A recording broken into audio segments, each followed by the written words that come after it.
Meus queridos, a graça e a paz, amém? Prazer imenso estar com os irmãos nessa manhã, onde essa igreja oferece a Deus ações de graças por mais um ano de existência. Grato. Trago também o abraço ali da Igreja Congregacional Ebenezer,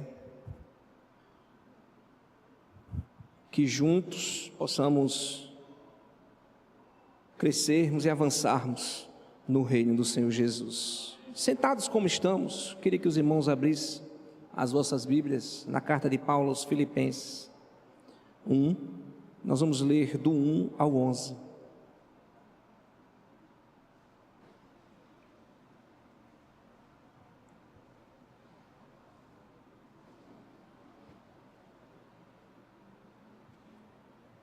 Filipenses 1, do 1 ao 11.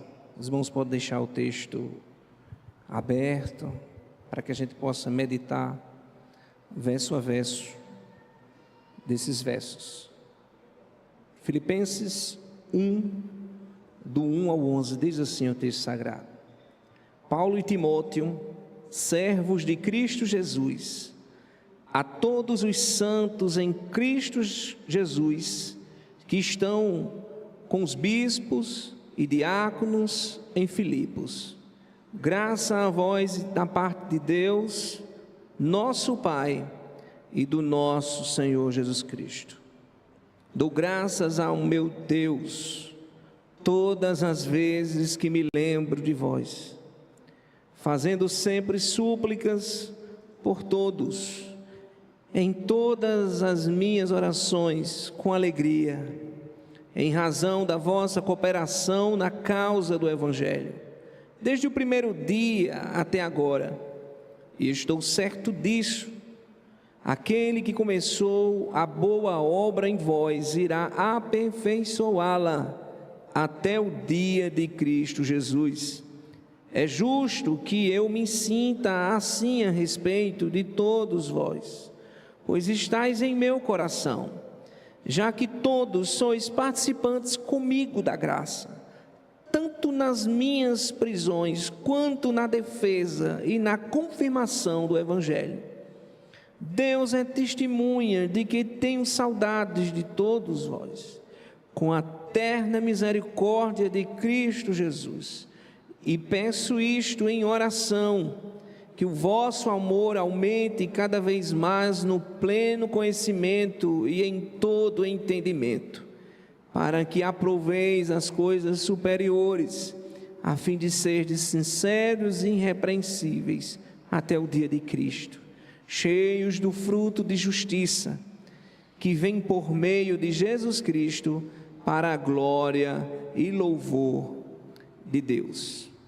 Queridos, quando nós passamos a observar os textos escritos pelo apóstolo Paulo, assim como João escreve as suas cartas, nós vamos enxergar um tom muito paternal, nós vamos enxergar um tom de acolhimento, nós vamos enxergar um tom de amor para com todas as suas igrejas.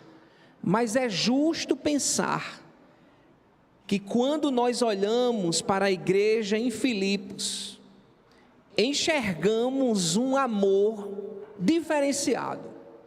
Não que Paulo não amava as demais igrejas, mas enxergamos que em Filipos existia um grupo de pessoas, uma igreja que tinha um destaque. O tom paternal, o tom de acolhimento, o tom amoroso, carinhoso, com que Paulo tratava os filipenses, como se eles fossem seus filhos. É assim que nós vamos enxergar, né?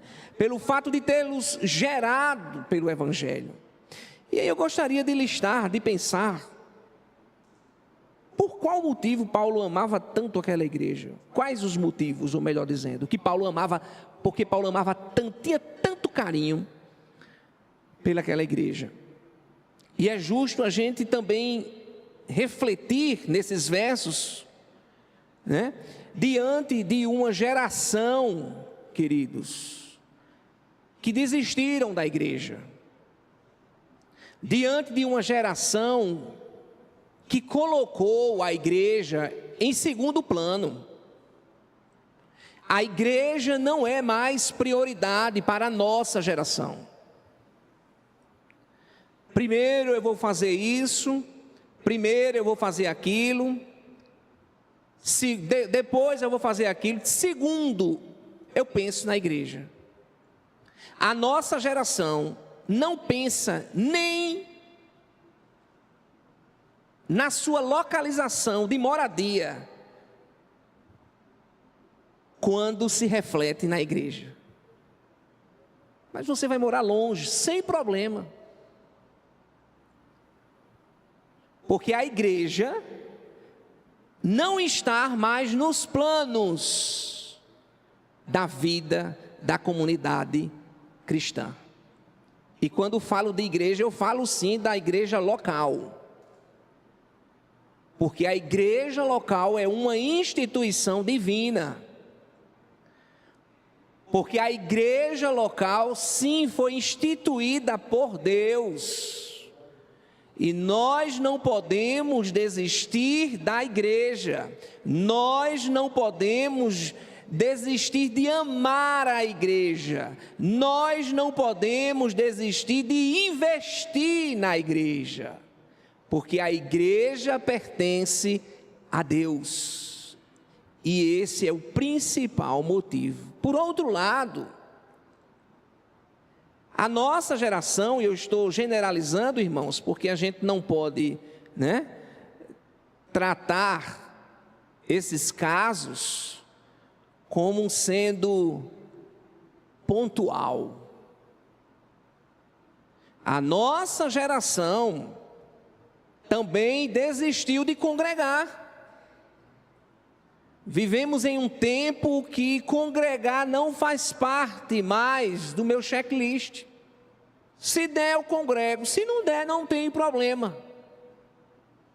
A nossa geração também desistiu de investir tempo, dedicação e conhecimento à igreja local. Se busca uma igreja perfeita.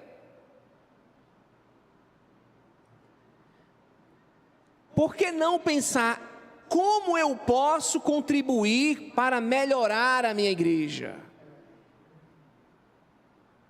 Como eu posso investir na minha igreja?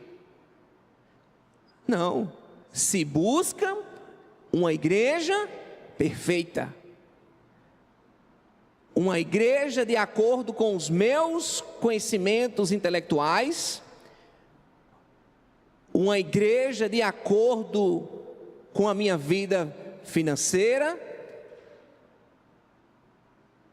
de modo que essa igreja se tornou uma ONG, e não a igreja de Cristo.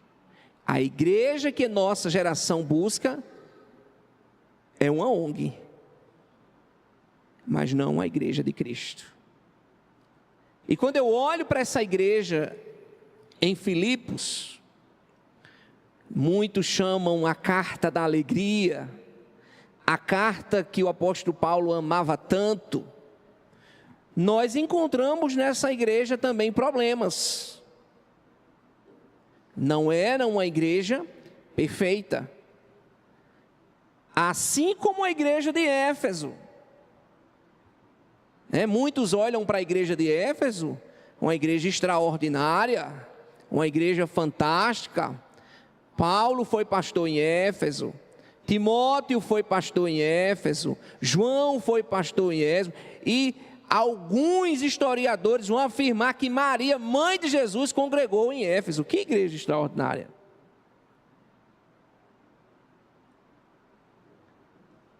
Mas a igreja de Éfeso também tinha problemas, assim como a igreja de Filipos também tinha problemas. Mas eu gostaria de pensar com os irmãos, antes de entrarmos no texto, por que o apóstolo Paulo não desistiu dessa igreja, mesmo depois de saindo? Mesmo depois de deixar de ser pastor daquela igreja, ele não abandonou a igreja, ele não desistiu da igreja. Se você for observar, você vai ver que ele teve um chamado extraordinário para plantar aquela igreja em Filipos. Quando um varão da Macedônia lhe apareceu e rogava: passa a Macedônia e ajuda-nos. Para o apóstolo Paulo foi uma experiência extraordinária. Eu não posso utilizar uma experiência para a sistematização de uma doutrina, mas eu posso trabalhar as minhas experiências, e quanto mais experiências eu tiver com Deus, em meus relacionamentos, em minha vida cristã, eu vou fortalecer o relacionamento, eu vou fortalecer a caminhada cristã. E foi uma experiência que ele teve, onde ele viu aquele varão, ele teve aquela visão à noite, e ele lhe rogava: vem, que nós queremos ouvir sobre Cristo, nós queremos ouvir o Evangelho. Foi uma experiência. Mas também nós não podemos esquecer que o apóstolo sofreu naquela cidade. Naquela cidade Paulo foi açoitado. Naquela cidade, seus pés foram colocados no tronco.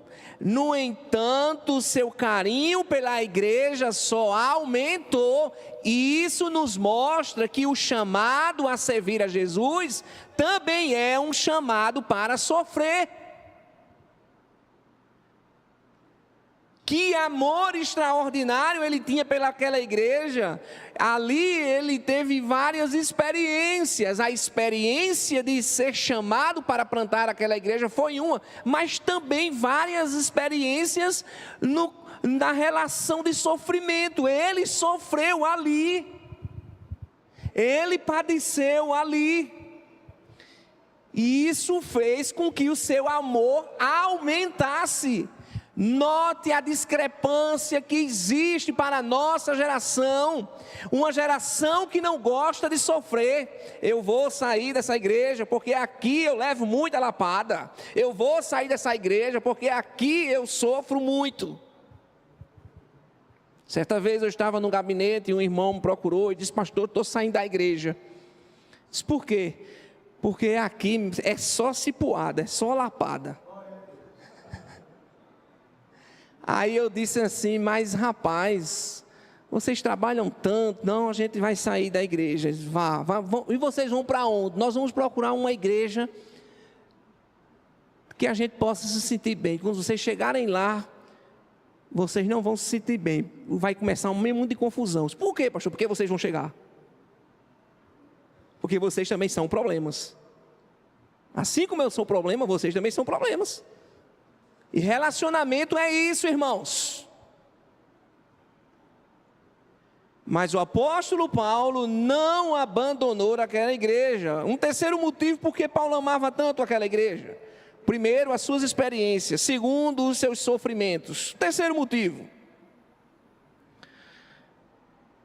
porque ele viu nascer naquela igreja, ele viu as primeiras conversões, Lídia, o carcereiro, alguns outros, e isso permitiu um maior relacionamento, uma maior comunhão com aqueles irmãos. Eu plantei uma igreja, eu sei o que é isso, é uma comunhão intensa, extraordinária. Os problemas vêm, mas você viu, você acompanhou o nascimento daquela igreja, e isso fortalece. E isso fazia com que aquele apóstolo amasse tanto, cada vez mais, aquela igreja. E tem mais, aquela igreja floresceu. Ela não ficou apenas nos primeiros membros. Ela cresceu, e cresceu também financeiramente, a ponto do apóstolo sair de lá e aquela igreja nunca desistir do apóstolo. O apóstolo estava preso, e aí Filipos estava com ele. O apóstolo estava passando necessidade, e a igreja de Filipos estava, mesmo sem Paulo ser pastor em Filipos, Filipos abençoou financeiramente Paulo em todo o tempo, até a sua morte. Que amor extraordinário ele tinha por aquela igreja, e aquela igreja tinha por aquele pastor. Diante disso, nós somos convocados a ter a mesma alegria pela igreja congregacional do Canal. Diante disso, nós somos, meus irmãos, convocados a ter o mesmo amor pela igreja congregacional do Canal, possuindo todos os problemas que uma instituição humana possui, mas ela pertence a Deus. E precisamos ter essa satisfação em pertencer à membresia, em estar junto, em se relacionar dia após dia com essa igreja de Jesus. Coloque os seus olhos nos 2 primeiros versos. Veja como Paulo inicia. Paulo e Timóteo.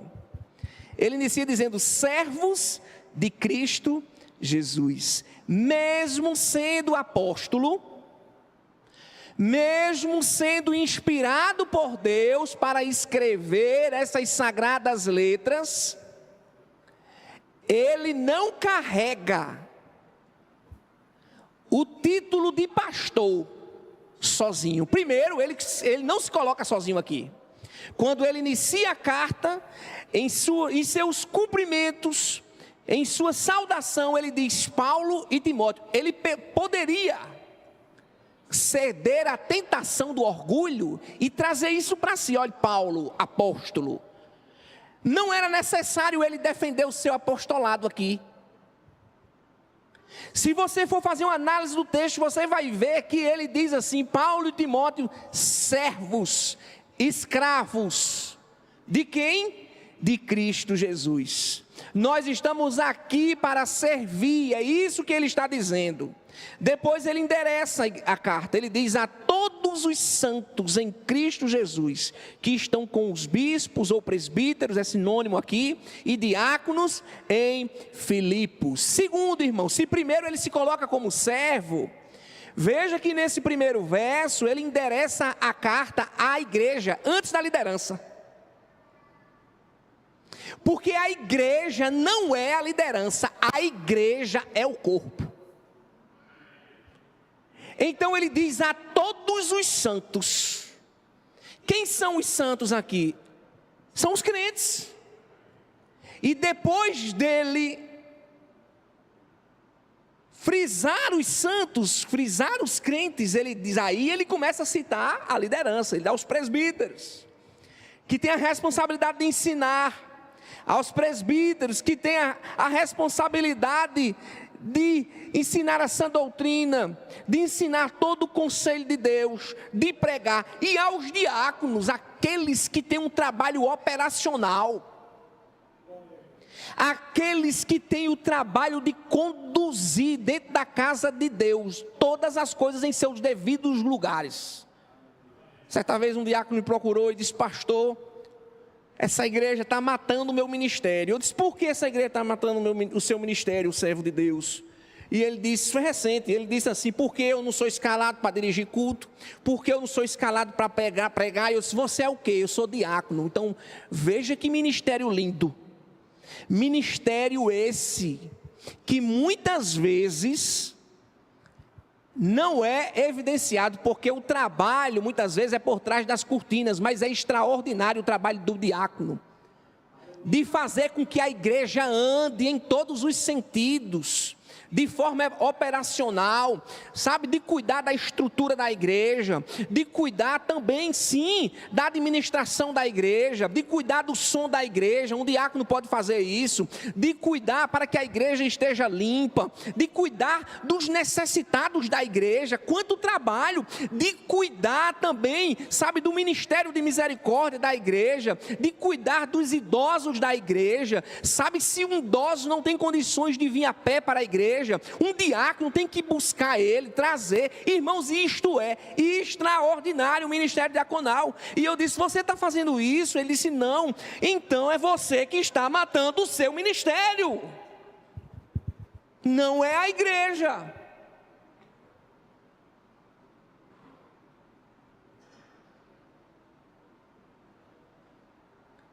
O apóstolo Paulo endereça essa carta à igreja, aos presbíteros que vai ensinar, que vai pregar, e aos diáconos que vão trabalhar de forma operacional para que toda a engenharia dessa igreja funcione. E aí, meus irmãos, o apóstolo Paulo segue, e ele segue com uma bênção. Essa bênção que nós trazemos até os dias de hoje, quando pegamos o microfone e falamos a graça e a paz do Senhor Jesus, é uma bênção apostólica. Graça e paz, meus irmãos. E aí o apóstolo Paulo, ele inicia com essa bênção também. Depois de dar os cumprimentos, depois de endereçar a carta, ele diz: graça a vós e paz da parte de Deus, nosso Pai, do Senhor Jesus Cristo. Só, meus irmãos, que essa bênção, sabe, ela não pode ser corriqueira apenas, ela não pode ser, sabe, por desencargo. Se começa assim, como bom dia, boa tarde, boa noite. Não, aqui está todo o ensino apostólico da igreja. Depois dele enviar a carta àqueles irmãos, saudar aqueles irmãos, ele mostra o teor doutrinário da igreja. Todo o ensino apostólico da igreja está aqui. Por que o ensino apostólico da igreja? Porque a igreja, ela é apostólica, porque a igreja está firmada no ensino dos apóstolos que foram convocados por Jesus, e o ensino dos apóstolos é esse. Primeiro, graça. E o que é a graça? É o favor livre. É a benevolência de Deus. Ele nos deu graça, e ele enfatiza essa graça. Ele começa dizendo graça, a graça que não vem do homem, mas a graça que vem de Deus. E se você está aqui nessa manhã, e se você saiu de casa, e se você acordou, e se você teve condições de tomar um café da manhã, e se você tomou a sua medicação, a graça de Deus está envolvida em todo o sistema da sua vida. Porque se a graça de Deus, ela o trouxe para conhecer o Evangelho, essa mesma graça de Deus também conduziu os homens para que eles se preparassem para que você pudesse ter uma vida comum, diária, no dia a dia, na sua vida e na sua família. Você tem médicos porque por causa da graça de Deus. Você caminha por causa da graça de Deus. Você trabalha por causa da graça de Deus. Então a vida do crente é enxergada, ela tem que ser observada. Nós precisamos enxergar a graça nos envolvendo todo instante. Depois de pontuar a graça, ele diz paz. E o que é a paz? É o fruto da graça. Se a graça é o favor livre de Deus, a paz é o fruto da graça. É o resultado dessa maior bênção que o crente tem. Se a graça de Deus sobre as nossas vidas nos deu paz, essa paz não é apenas com os homens, mas primeiramente com Deus. Essa paz tem origem em Deus, não é uma paz que tem origem nos homens. Sem graça não há paz. É o fruto da tão maravilhosa graça que foi cantado aqui nesta manhã. Nós podemos orar, se ajoelhar, dormir bem, porque se antes estávamos em guerra, hoje nós estamos em paz, porque a graça nos alcançou. Mas aqui, meus irmãos, nesse ensino apostólico, nessa bênção que traz todo o ensino apostólico, nós temos graça, nós temos paz, mas nós temos a Trindade Santa. É extraordinário porque a Trindade está sendo revelada nos 2 primeiros versos desse texto sagrado. Primeiro, ele diz Deus Pai, de onde emana toda a fonte de bênção, o Pai das luzes, de quem vem toda boa dádiva e todo dom perfeito. Depois ele menciona Jesus Cristo, que é o nosso mediador. Jesus Cristo, que é o canal de transferência de todas as bênçãos espirituais para a igreja. E é Jesus Cristo quem conduz a distribuição dela a todos os seus membros. Quando nós vamos para João 15, Jesus diz: eu sou a videira verdadeira.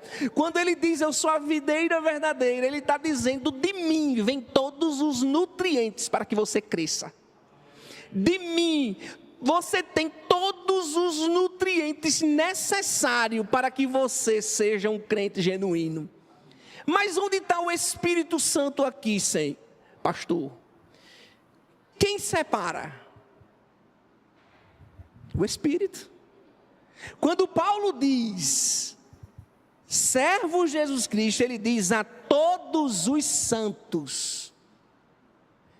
Se o Pai escolhe, se o Filho é a fonte, é a riqueza de todas as bênçãos, é quem redime na cruz do Calvário o homem, o Espírito Santo, ele separa quem foi até você, sabe, para cozinhar na sua mente e transformando. O Espírito Santo foi atuando na sua mente o tempo todo para que você pudesse entender as verdades do Evangelho. Então o Espírito Santo foi quem separou essa igreja. Então nós temos, meus irmãos, o ato, nós temos aqui o apóstolo Paulo mostrando que essa igreja santa, essa igreja separada, ela foi separada pela ação do Espírito Santo, onde pelo Pai e pelo Filho abençoou a igreja de Filipos. Essa igreja é uma instituição divina. Essa igreja é firmada na doutrina dos apóstolos. Mas quando nós vamos para o verso 3, nós vamos observar que essa igreja também, ela é um lugar de ações de graças. O apóstolo Paulo começa a orar. E ele inicia a sua oração dando graças, oferecendo ações de graças, porque a igreja é um lugar de ações de graças. Veja o que ele diz: dou graças ao meu Deus todas as vezes que me lembro de vocês. A pergunta que não quer calar aqui é que será que não houve nenhum motivo com aqueles crentes quando o apóstolo Paulo diz: olha, por isso eu não vou dar graças não. Mas ele diz assim: eu dou graças ao meu Deus. Olha o que ele usa aqui, irmãos. Ele diz todas as vezes. Todas as vezes que eu me lembro de vocês, eu tenho motivo para dar graças a Deus. A ideia aqui, meus irmãos, que o apóstolo Paulo quer mostrar àqueles crentes, é que não há espaço no coração dele para lembrar daquilo que não o edifica. Será que na igreja não existe problemas de relacionamento, irmãos? Existe. Será que na igreja não existe dificuldades, meus irmãos? Existe.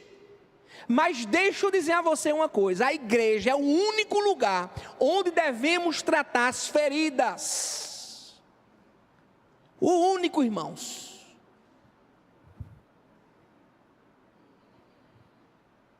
Um complexo hospitalar vai tratar do nosso corpo, mas da nossa alma, Deus trata por meio da igreja.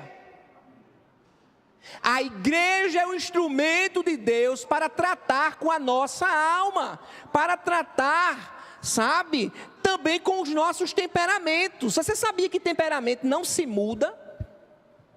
Não se muda.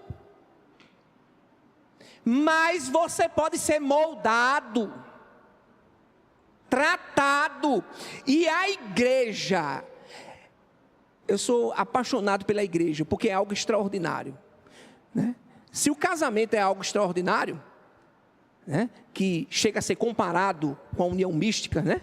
O próprio Cristo faz isso, escrevendo aos Efésios, de Cristo com a noiva, com a igreja.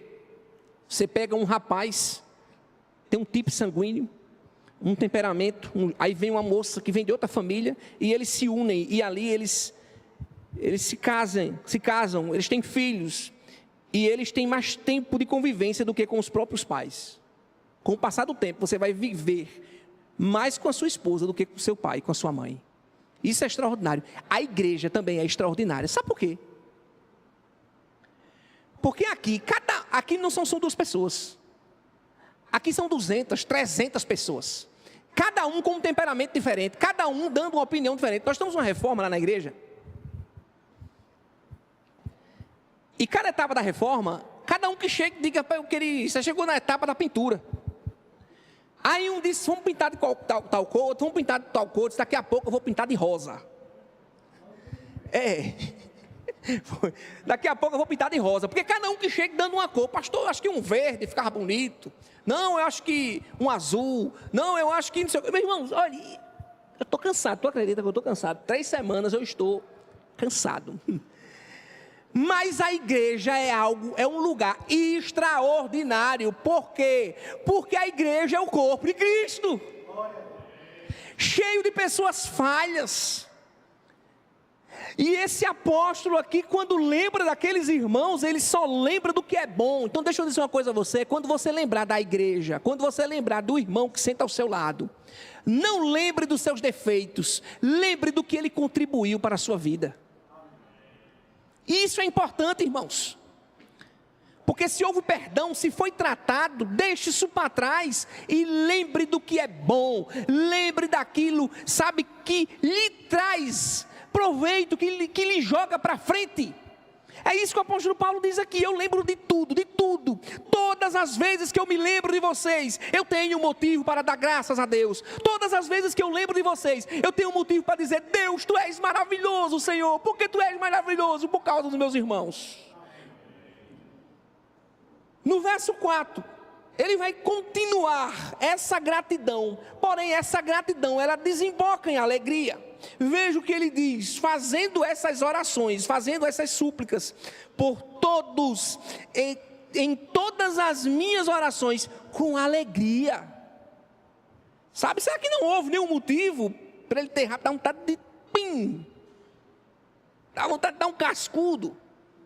A igreja é o lugar, meus irmãos, também,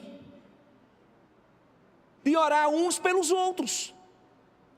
Ele continua essa gratidão, ele continua essas súplicas, orando uns pelos outros com alegria. Mas no verso 5, o apóstolo Paulo, ele vai falar de uma razão extraordinária. Ele continua sendo grato, ele continua com ações de graças, mas agora ele enfatiza a cooperação daqueles crentes na expansão do evangelho. No verso 5 ele diz: em razão da vossa cooperação na causa do evangelho. E ele diz: desde o primeiro dia até agora. Eles assistiram, meus irmãos, o pastor quando chegou lá para plantar aquela igreja. Eles se converteram, eles foram encontrados, o Espírito Santo atuou neles. Eles fazem parte do corpo de Cristo. E agora, irmãos, eles viram o pastor chegar e eles começaram a cooperar com o pastor. Eles começaram, sabe, a ser útil no ministério de Paulo. Porque veja como ele coloca aqui: em razão da vossa cooperação. Cooperação aqui indica um trabalho exaustivo, um trabalho extraordinário. E esse trabalho aqui é a causa do evangelho. A expressão desde o primeiro dia até agora indica perseverança, não era meio tempo. Eu ajudei o pastor 1 ano. Eu ajudei o pastor 2 anos, tá bom, eu agora vou entregar esse cargo, né? Não é um cargo que faz você cooperar com o evangelho. O que Paulo está dizendo aqui, essa expressão, ela indica uma perseverança exaustiva. É tão tal que ele frisa desde o primeiro dia até agora. Ele está dizendo: eu saí, mas vocês continuam. Vocês continuam como abelhas. John Stott, comentando sobre os irmãos em Éfeso, ele dizia que os irmãos de Éfeso era como uma colmeia de abelhas que não se cansavam de trabalhar. Eles trabalhavam muito. E o apóstolo Paulo, ele usa a palavra aqui para dizer, desde o primeiro dia até agora, de uma perseverança, sabe, de um engajamento. Mas esse engajamento, ele vem de obediência. Essa é a instrução do apóstolo. E o apóstolo está grato por tal procedimento daqueles crentes. Eram crentes que não se cansavam de trabalhar. Muitas vezes, a geração de crentes dos dias de hoje, elas assistem a liderança e só assistem, não investem tempo e dedicação para o trabalho da igreja. assistir como um telespectador. Quem é pago é ele. Eu não sou funcionário. Eu já ouvi. Eu já fui cobrar um musicista. E ele disse a mim: pastor, eu não sou funcionário.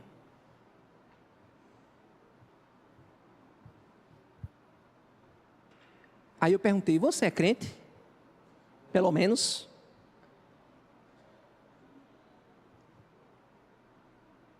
O apóstolo Paulo está dizendo o que aqui, irmãos? Eu estou vendo errado. Ou não estou conseguindo ler. Ele está dando graças a Deus, porque aqueles irmãos, eles se engajaram junto com Paulo. Desde o primeiro dia que Paulo chegou para plantar aquela igreja, até a sua saída. Até agora, ele saiu da igreja, ele não era mais pastor da igreja, chegou um novo pastor. Mas os irmãos ainda estavam cooperando, engajados, em perseverança, atuando e trabalhando para que o reino avançasse. No verso 6 ele diz: eu estou certo disso. Nós temos agora um apóstolo que testifica. É muito difícil nos dias de hoje, um pastor hoje testificar a salvação de alguém, viu? É muito difícil. Tem uns crentezinhos que a gente testifica, né? Quando morre o caixão, diz: irmão João está na glória com Cristo Jesus, né? A gente testifica, né? Tem uns que a gente testifica, mas é difícil. Mas o apóstolo, ele testifica aqui. Ele diz assim: eu estou certo disso. No verso 6. Essa ação de graças, meus irmãos, ela é depositada em confiança. Ele diz: eu estou certo disso. A ideia de estar certo disso é que Paulo está testificando a salvação daqueles crentes. Isso é muito sério. Em poucas vezes em suas cartas eu vi Paulo testificar a salvação de crente, como ele testifica aqui. Mas ele diz aqui: eu estou certo disso. A ideia aqui é: eles são salvos, vocês são crentes. Aquele que começou a obra em vocês vai continuar aperfeiçoando vocês. Sabe por quê? Porque Cristo só aperfeiçoa em crente. Quem não é salvo não possui, não tem o aperfeiçoamento de Cristo. A ideia do texto aqui é única. Nós não podemos aumentar, mas também nós não podemos deixar de falar. É que o apóstolo Paulo, ele confirma a salvação daqueles crentes, dizendo que eles são aperfeiçoados dia a dia. E ele está dizendo: olha, quando Cristo voltar, quando vocês foram se encontrar com Cristo, Cristo se alegrará muito de vocês, porque vocês foram aperfeiçoados por Ele, porque vocês são crentes, porque vocês são salvos. É nele que consiste todo esse aperfeiçoamento. No verso 8, meus irmãos, o apóstolo Paulo continua. Ele diz: Deus é testemunha. Melhor, verso 7, pulei o 7, né? Um texto tão importante. Ele muda o tom, né? A igreja que nós não podemos desistir é uma instituição divina. A igreja que nós não podemos desistir, ela está firmada no ensino dos apóstolos. A igreja que nós não podemos desistir, ela é um lugar de ações de graças. Mas a igreja que nós não podemos desistir é um lugar de esperança. É um lugar de comunhão. De esperança e de comunhão. De comunhão e de esperança. Veja o que ele diz no verso 7. Até o verso 11 nós vamos trabalhar, viu? Ele diz assim: é justo que eu me sinta assim a respeito de todos vós, pois estáis em meu coração. Veja que ele deixa de dar ações de graças, de agradecer pela vida daqueles crentes, e agora ele passa a colocar palavras de carinho e de amor. Veja que palavra forte ele diz aqui: é justo que eu pense assim de vocês. Por quê? Porque vocês estão no meu coração. Vocês são participantes comigo da graça. E a participação não é só nas minhas prisões, na minha defesa, mas na confirmação do Evangelho. Ele continua enfatizando a importância do corpo de Cristo.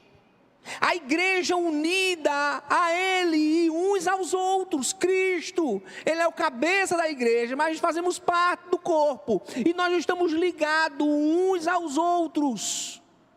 Nós não somos crentes sozinhos. A igreja existe porque existe um grupo de pessoas reunidos. Nós temos as marcas da verdadeira piedade. Essas marcas, pelo quais o mesmo Espírito que separou, é o Espírito de adoção que manifesta dia a dia em nosso meio. E ele frisa aqui, olha, a ideia aqui é justo que eu pense assim de vocês. Vocês estiveram juntos comigo na defesa do Evangelho. Eu tenho uns irmãos, eu tenho vocês como irmãos, e aqui é de fora o íntimo.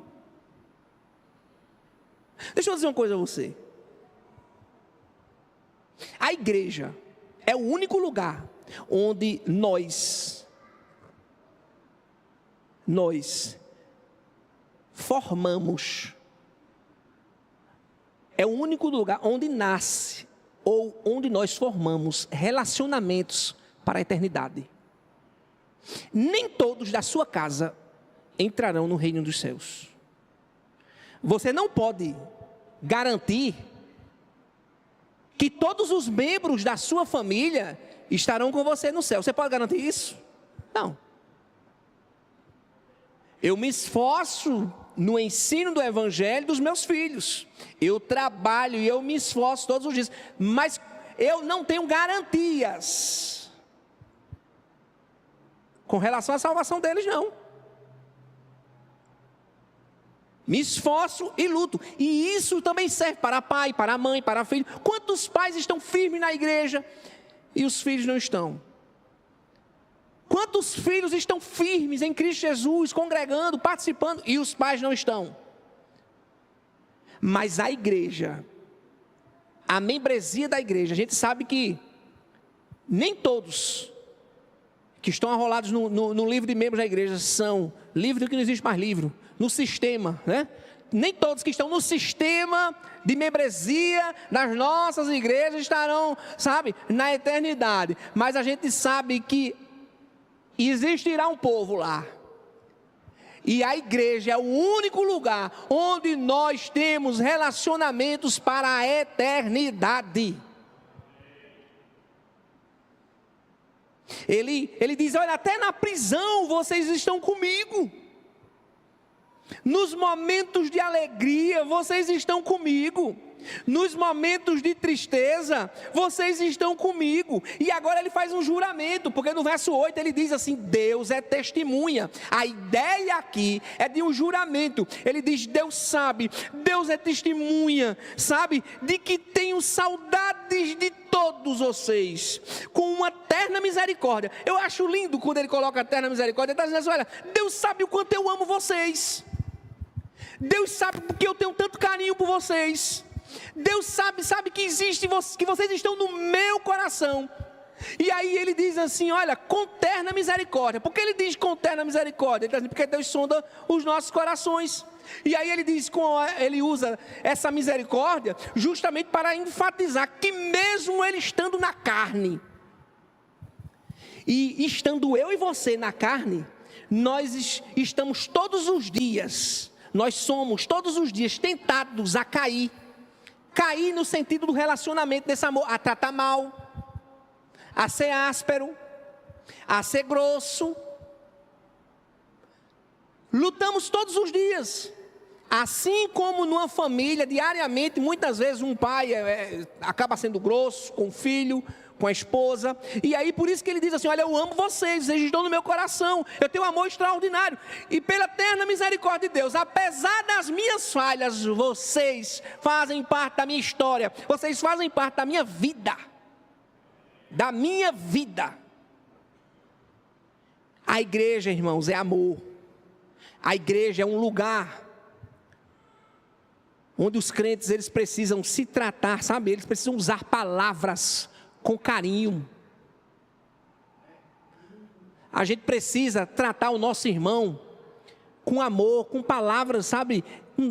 Já dizia alguém, certa vez um rei da Idade Média, um rei louco da Idade Média, ele criou 2 orfanatos e pegou crianças abandonadas. E ele criou o primeiro orfanato. Os 2 orfanatos tinham a mesma estrutura de comida, estrutura física, a mesma. Só que o primeiro orfanato, as crianças não teriam nenhum tato e nenhuma palavra. Nenhum tato, nenhuma palavra. Elas não seriam colocadas no colo, nenhum tipo de afeto. O segundo orfanato, eles teriam todo esse afeto, todo esse carinho. Todas as crianças do primeiro orfanato morreram. E aí ele perguntou aos seus conselheiros, o que aconteceu? Eles morreram de quê? De desnutrição afetiva. Afeto não implica apenas no recurso financeiro. Eu já contribuo. Afeto implica em toque. Afeto implica em palavras, em ações de misericórdia pela vida do outro. Esse lugar não é um lugar de agressão. Esse lugar é um lugar onde até as exortações são realizadas por amor a você. E o apóstolo Paulo está dizendo aqui, olha, mesmo muitas vezes eu sendo áspero com vocês, trocando em miúdos, parafraseando o apóstolo Paulo, ele está dizendo aqui, mesmo muitas vezes eu sendo áspero com vocês, mesmo muitas vezes eu sendo, eu tendo que alterar minha voz, com vocês, mas deixa eu dizer uma coisa, eu quero dizer a vocês, que essas minhas ações não anulam o amor que eu tenho por vocês, vocês estão em meu coração, a igreja é lugar de se amar, mesmo muitas vezes dando uns beliscões, mas é lugar de se amar. Verso 9, e peço isso em oração, que o vosso amor aumente cada vez mais, pelo pleno conhecimento e em todo o entendimento.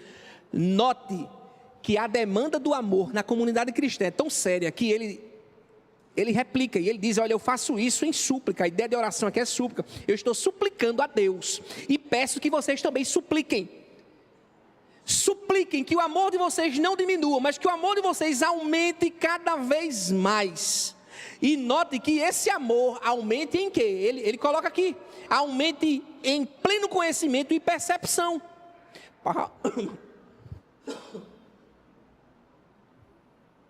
Perdão, irmãos. Note, meus irmãos, que ele mostra a importância de crescer em conhecimento de Deus e discernimento. Porque ele frisa essa percepção, esse discernimento e esse conhecimento de Deus aqui.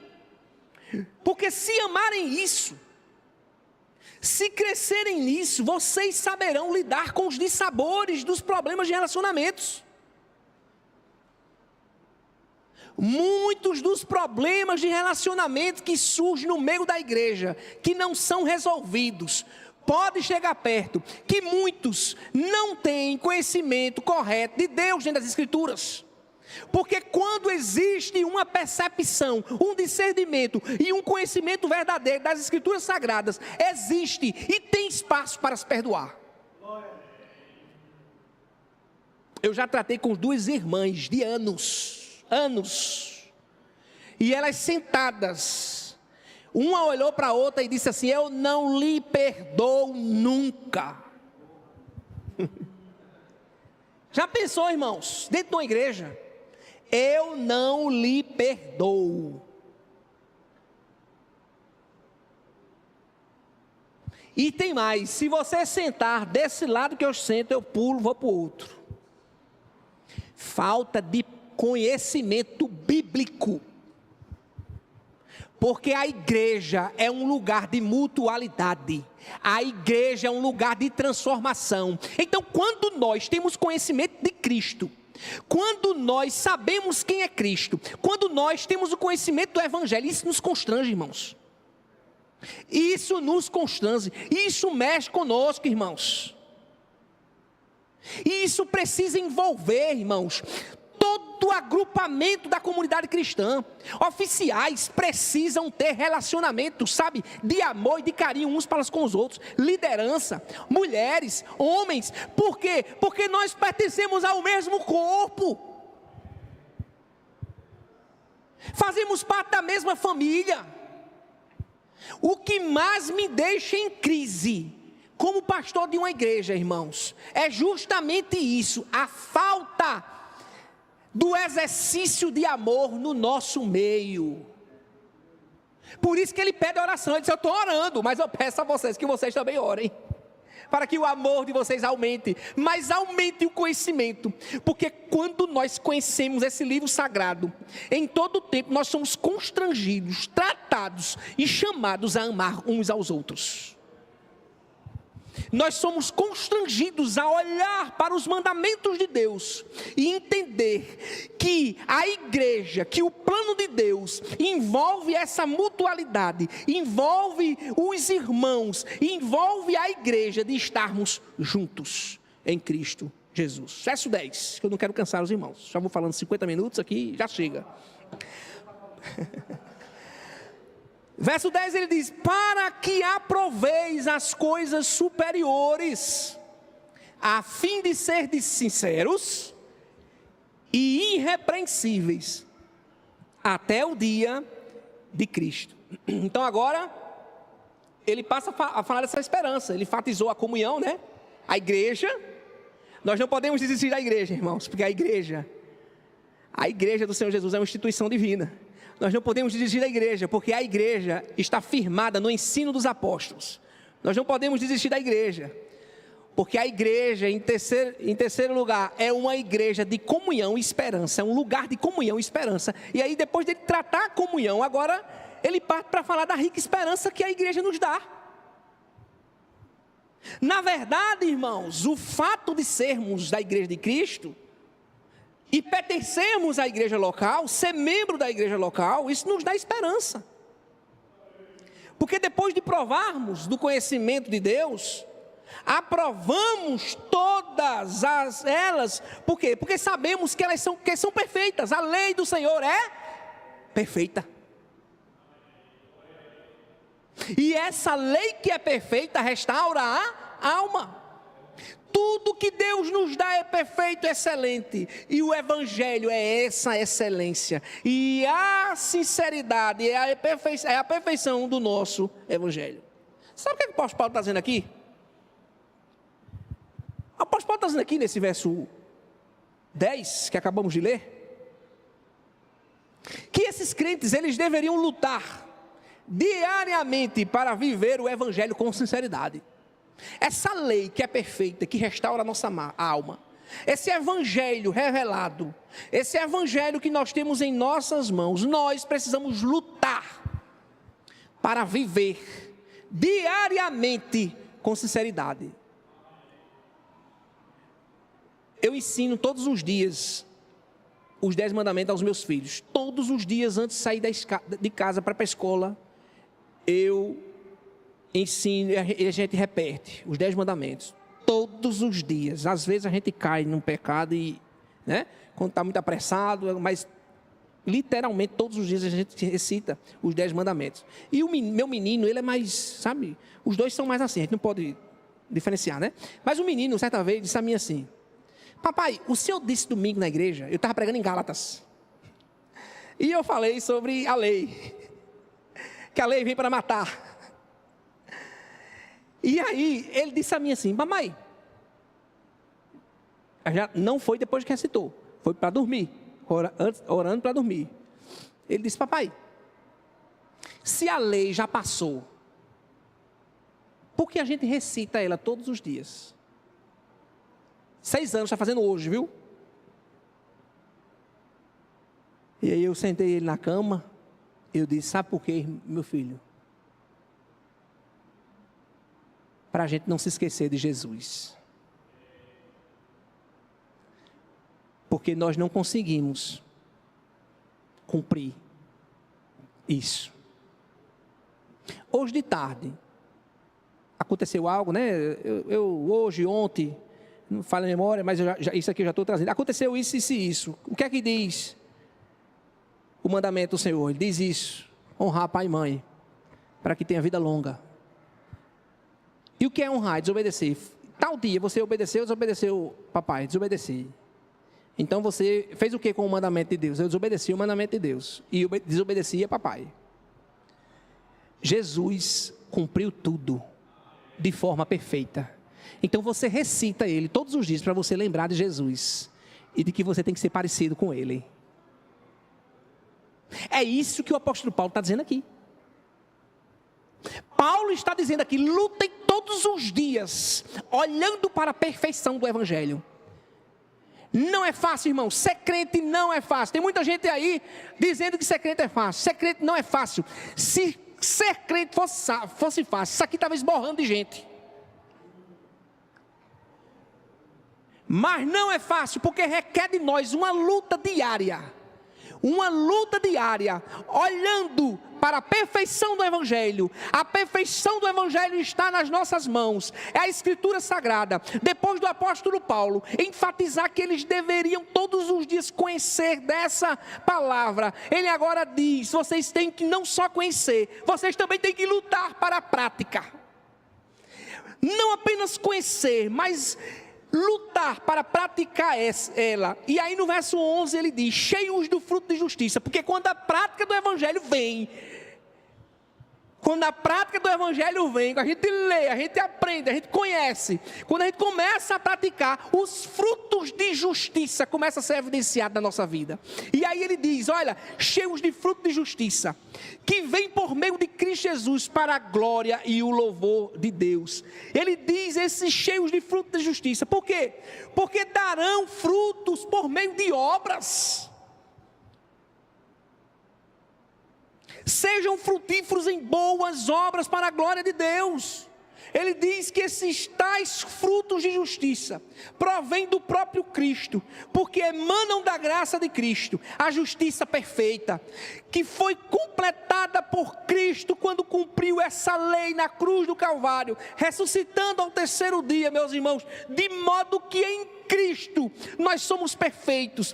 Por isso que nós temos capacidade e condições de amar de forma perfeita. Porque nós temos capacidade de amar de forma perfeita. Porque quando eu olho para Luiz, eu não enxergo os defeitos de Luiz. Porque quando eu olho para o reverendo, eu não olho a careca do reverendo. Quando eu olho para o reverendo, eu não olho, sabe, a sua blusa rosa. Mas quando eu olho para o reverendo, eu olho e enxergo Cristo na cruz.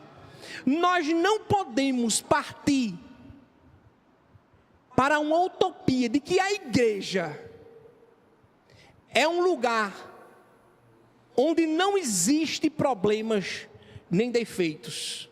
Eu amo tanto a igreja que eu não enxergo os defeitos da igreja. Não, irmãos. A visão é que eu amo tanto a igreja. Eu amo tanto a igreja porque a igreja é recheada de pessoas com dificuldades de relacionamentos. Mas o sangue de Cristo sobre a vida de cada um, meus irmãos, nos dá condições de amar uns aos outros. Por isso que quando você olha para aquela pessoa que muitas vezes você engole como se estivesse engolindo sapo, você olhe para ela com o olhar de Cristo na cruz, porque isso existe.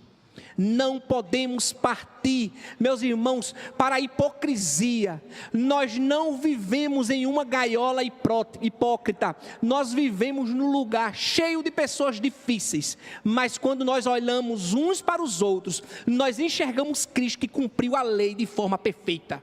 Por isso que temos condições de amar. E essa produção de frutos, essas boas obras, emanam desse Cristo que tomou o nosso lugar na cruz do Calvário. Por isso que nós podemos produzir frutos, servir, trabalhar, fazer com que a igreja cresça, evangelizar, usar um talento, um dom para algo no reino de Deus. Não desista dessa igreja. Porque nesse lugar é esse lugar um lugar onde Deus escolheu.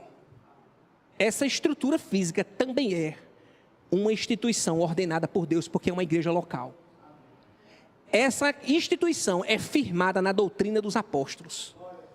Essa instituição é um lugar de comunhão e de esperança, porque Cristo, na cruz, cumpriu tudo aquilo que eu e você precisávamos. Que Deus em Cristo nos abençoe.